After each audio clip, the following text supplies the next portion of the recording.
პოლიტიკა და ასე შემდეგ და მოკლედ ევროპის და ისე რა. ძალიან კარგი და რელევანტური. ერთი ამბით მინდა დავიწყო. ჭოტორლიშვილის ჩვენი მეგობრის სტატუსი წავიკითხე, რომელიც მიუძღვნა ვინმე დათომშენიერაძის პროტესტის მონაწილის პოსტს და ამბობს რომ დათომშენიერაძე ვიღაც მორიგი პროტესტის აკაცუკია. ხო, ნუ მან თავისი мотиваცია გაამჟღავნა თუ რატო აკაცუკობს და პოსტი ისეთია რომ ლევანმა რომელიც მეცნიერია და განათლებული ძალიან ერუდირებული კაცი თქვა რომ აი ამ პროტესტის აი ესეთი კრახი განაპირობა უვიცობა. მე ხა წავიკითხავ არა სტატუსს ლევანის, არამედ ამ მშვენიერის სტატუსიდან ამონ არის. პირველ რიგში ბრძოლა წარსულისთვის მიიღის უყურე ნოე ჟორდანიასთვის, ნოე რამიშვილისთვის და ილია ჭავჭავაძისთვის. საღოლ. აი როგორ უნდა მოახერხო? ძალიან მაგრა გაგრძელდება ვანი წითლეძისთვის, მიშა სააკაშვილი. ილია ჭავჭავაძე და ნოე ჟორდანია. ერთად. ნოე ჟორდანიას არ მოუკლავს ილია ჭავჭავაძე, თუმცა რა, მოდი ესე ვთქვათ რა. ძალიან ნოე ჟორდანიას წერილები რო წაიკითხო ილიაზე ან ილიას აზრი ცოტა კორექტულად რომ ვთქვათ, თვალ არ არიყვნენ ერთად. მენშევიკები და ილია. ანუ შენ როგორი ქაოსი უნდა გქონდეს თავში და დებილი იყო, რომ აი შენი мотиваცია იმის რომ აი ამ სიგიჟეებს აკეთებს. ერთად იყოს ილია ჭავჭავაძეს და ნოე ჟორდანი. ბოდიში ეს ადამიანი ვინც ამ სტატუსს წერს რა საკის წარმომადგენელი ახალგაზრდა. ხო, მაშინ ციხიდან ახალ გამოხდა. კვალიფიცირებული აკაცუკიანი, იმიტომ რომ ზუსტად იგივე აღრება იყო ეს აკაცუკი რატო დაერქვა. ხო, ანუ აკაცუკი და მირაბ კოსტავა იყო ერთად. და ახან ნოე ჟორდანია და ილია ჭავჭავაძე. არა, აქ რო კიდე სხვა დაპირისპირებაზე ვლაპარაკი რა ცოტა. განაგრძე არის კიდე რამე? არა, უბრალოდ მე მინდა გითხრა რომ ეს ადამიანები, ეს უვიცი უვიცობა, აი ჭოტორლიშვილმა ძალიან სწორად აღნიშნა. გაუნათლებლობა და უვიცობა, ზერელეობა და ხეპრეობა არის კიდევ აი ამ მიზეზი აი ამ აკაცუკის. თუ მინდა ეგ საკითხი შეგვიძლია განვავრცოთ. მოდი არა მარტო ამ ხო, საიდან მიუდგეთ იცი? ეხლა ეს აქციები ზოგადად და პროტესტები და ეს რადიკალური ოპოზიციის ვთქვათ ეს მისწრაფებები და ნებები რომ სლოგანებზე და ემოციურ საკითხებზე არის აგებული და არაფერი კავშირი არ აქვს მეცნიერებასთან და რეალურ ვთქვათ იდეოლოგიასთან საკითხებთან ამაზე ხო ლაპარაკი არ არის. ჩვენ მაგალითად იქით პოლიტიკური პარტიები მიშას პერიოდის შემდეგ და მიშას პერიოდიდან ყველაზე ევროსკეპტიკური პარტიები იყვნენ, რაც კი შეიძლება. ისინი იყვნენ ამერიკელი ნეოკონებით ინსპირირებულები, რომლებიც ამბობდნენ, რომ მათ შორის ბენდუქიძის და იმათ გაგრძელებით, რომ ევროკავშირი ეს არის რაღაცა სოციალისტური დებილების ერთობა, ჩვენ გადაგვარჩენს free market ფუნდამენტალიზმი და ამერიკა ოღონდ ნეოკონების ამერიკა. შემდეგ ესენი ისეთი სექტას მაგიტო ეძახით, რომ ისეთი მორწმუნეები არიან ამ ლიბერტარიანული იდეების, რომ იქ შეიცვალა ამერიკაში აღარ არის ეს სხვადასხვა არა, შეიცვალა ის, რასაც სხვადასხვა რამე ხდება. ეხლა მაინც იმ ძველს მიტირია. ეხლა წარმოიდგინე, შალვა, ესეთი ევროპის მოძულე ნეოკონები გადაკონვერტირდნენ და დაიწყეს ევროპის ხოტბის შესხმა. ესენი ახლა რა სეგმენტს მოარგებენ და შექმნიან ხდები. მე ისტორიის არცო ამათ შექმნას რა სეგმენტი. მოატყუეს ხო რომ ევროპა ეს არის, ევროპა ის არის. ახლა თათი აფრაიმაშვილს და ნენსი უოლენს და მაგას რაც გინდა ის უთხარი ხო რა არის ევროპა. მოდი ახლა თქვენი ძმაკაცი გრიგოლ ჰეგელი გავუშვათ რა. დიდი ხანია გაგუშვათ.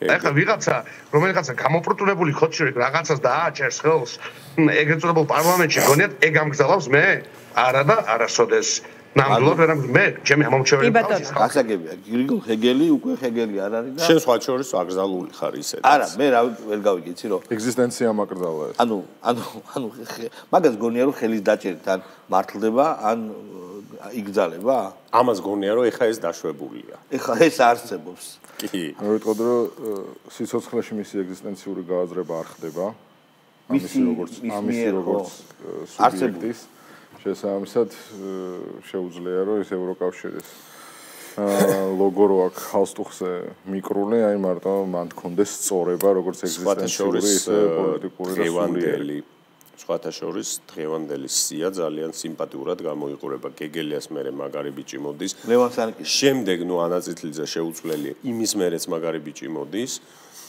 ანუ ეს არ არის. გაჩნია ხა როგორ არის თვარის ფაზებთან არის დაკავშირებული გიჟების აქტივობა და თქობა სავსემ თვარე მოდის არ ვიცი ზუსტად არ ვიცი. ან კიდევ მიქცევა მოქცევასთან შავი ზღვის ალბათ არის ძალიან მისტიური ნიშნებია. არის დღე როცა კარგია გამონათქვამები არის დღე როცა არა. დღეს კარგია ლევან სანკის.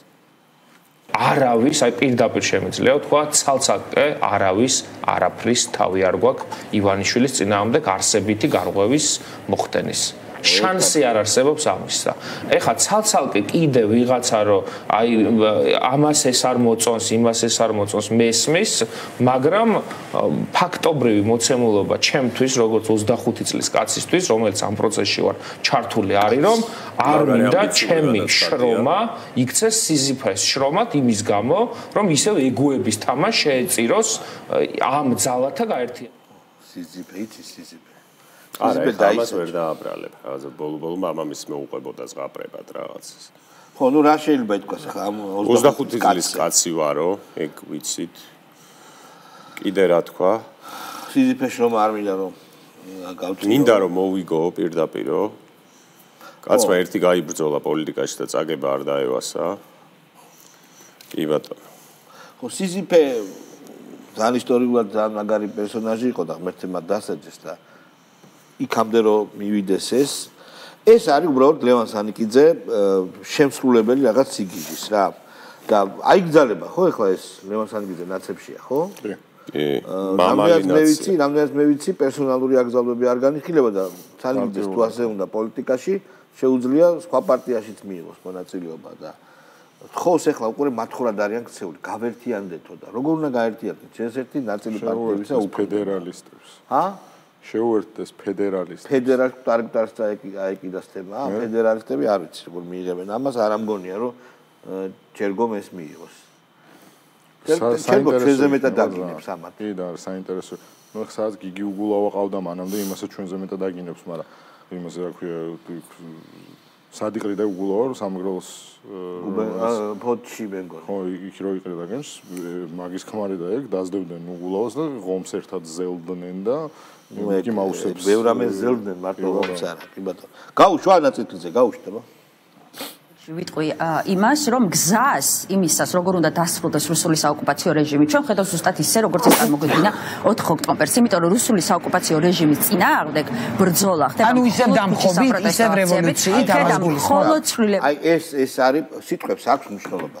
როგორც კი ქართული ხალხი თუნდაც ოცნების არამომხრე, ხო, მოწინააღმდეგე არიან ეგეთები.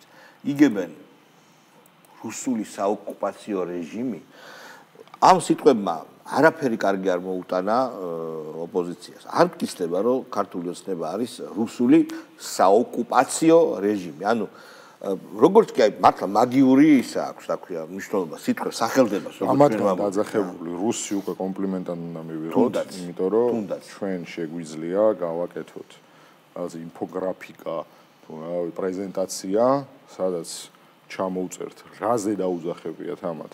ან რუსული საქმე, ან კონკრეტული როგორი ადამიანები მოუხსენიათ რუსება და ყველა დაინახოს, რომ ეს ადამიანები არიან ვინც მართლა ქვეყნისთვის რაღაცა დიდი შრომა გასწია და ის საქმეები, რომელსაც ეძახიან, რომ რუსეთის დავალებით გაკეთდა, ამას გაუკეთებია. ახლა არის ქვეყნისთვის გაკეთებული, ან სუვერენიტეტის გასაძლიერება. ვინ ამბობს რუსეთში გაკეთებულ საქმეზე? მიშა სააკაშვილმა რომ გაუკეთა რუსებს, ნებით უნებლიეთ, მე მგონი ნებით. არც მართო საქართველოში ამდენი არ გაუკეთებია რა. და მოდი ესე ვთქვათ კიდე. ეს სიტყვათა წყობა რუსული საოკუპაციო რეჟიმი არ მუშაობს. ანუ ეს არის სიგიჟე, ბოდვა. ზოგადად, როცა ეს ოპოზიცია გაუქმდება, შემდეგი მოთხოვნა ოპოზიციისადმი ქართულ ხალხს უნდა ჰქონდეს ბოდვის შემცირება.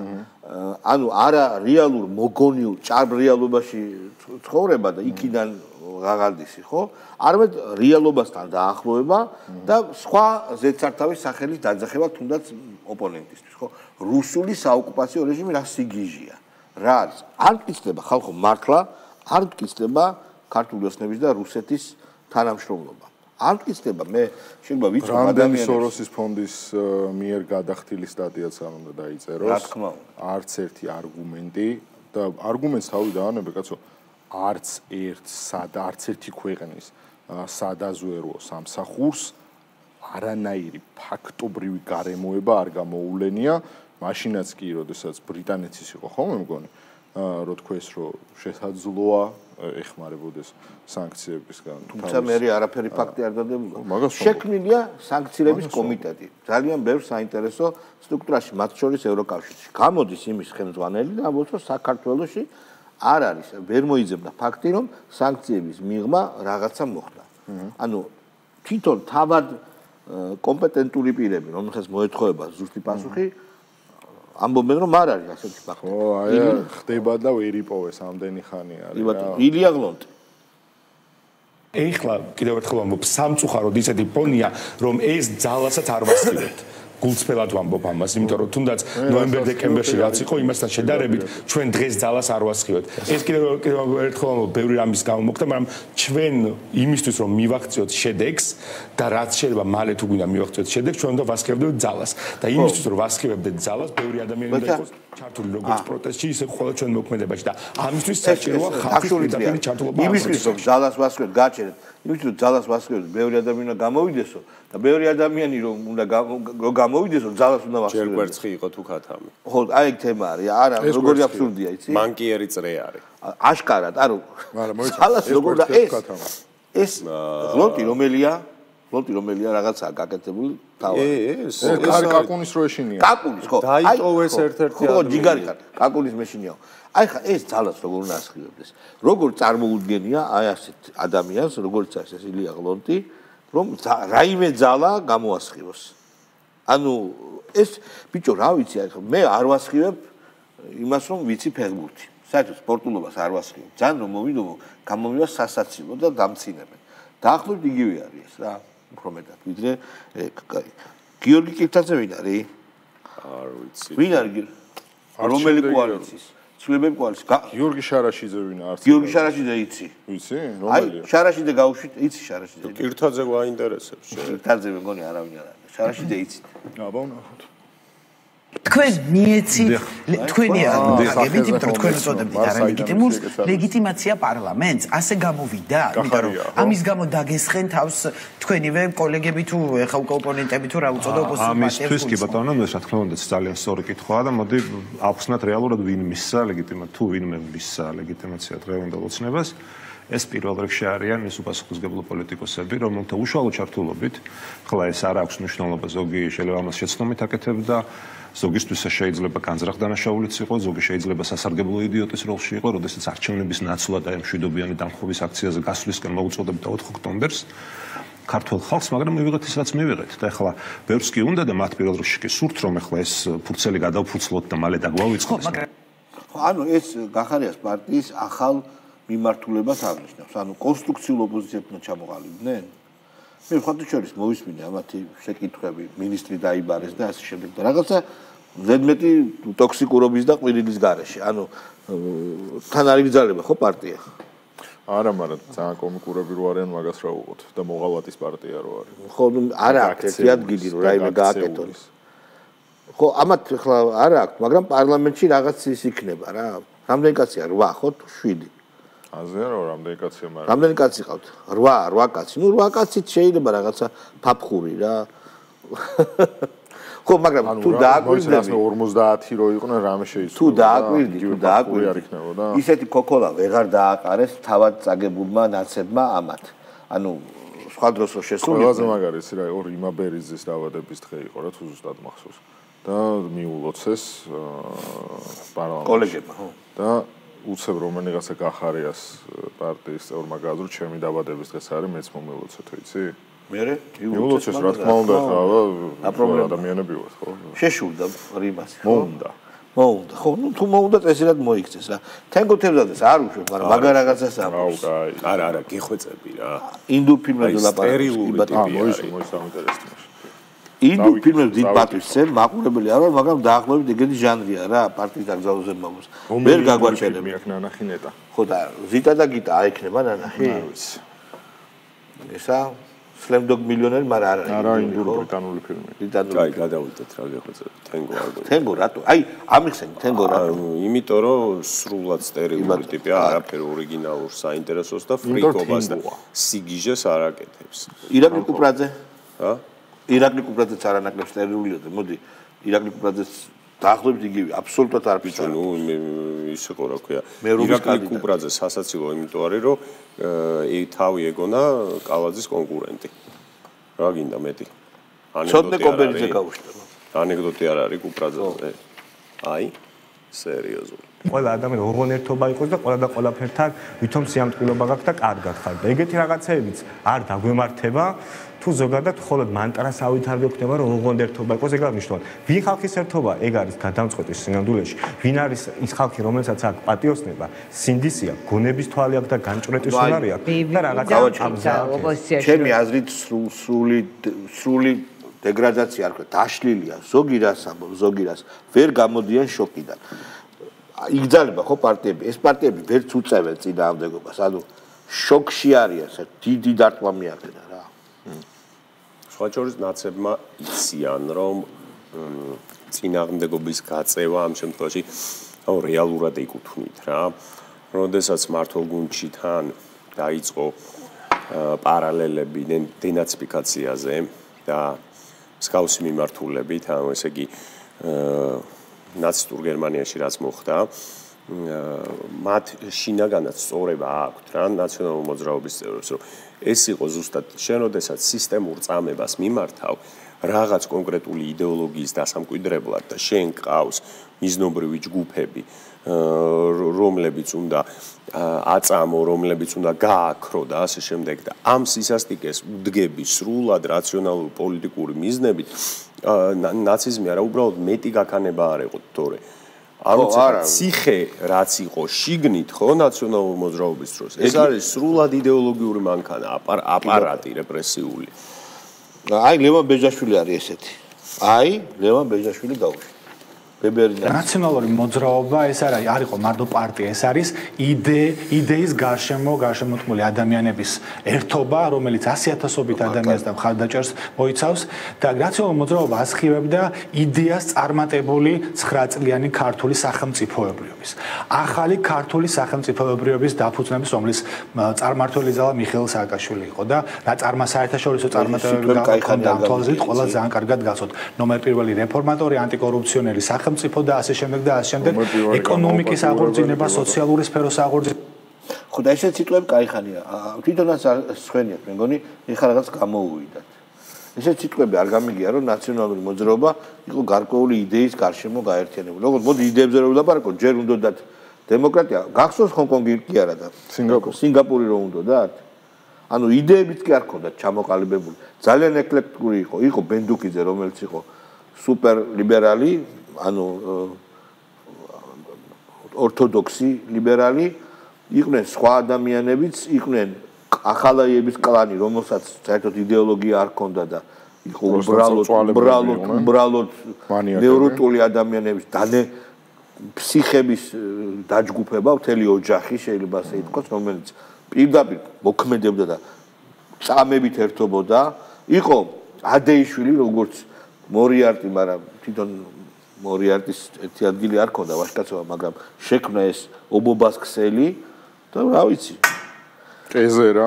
ჰა? კეზერა. აი მოდი ბიზნესის რეკეტის სათავე. ხო, ვიდი ხო გაერთიანებული, მაგრამ ხო, ისე ჩერ ადამსების ოჯახი, ჩერგოდა ბოკერია, გაправების მასტერკლასები. და ოღონდ ასევე რეიგანის ისინი.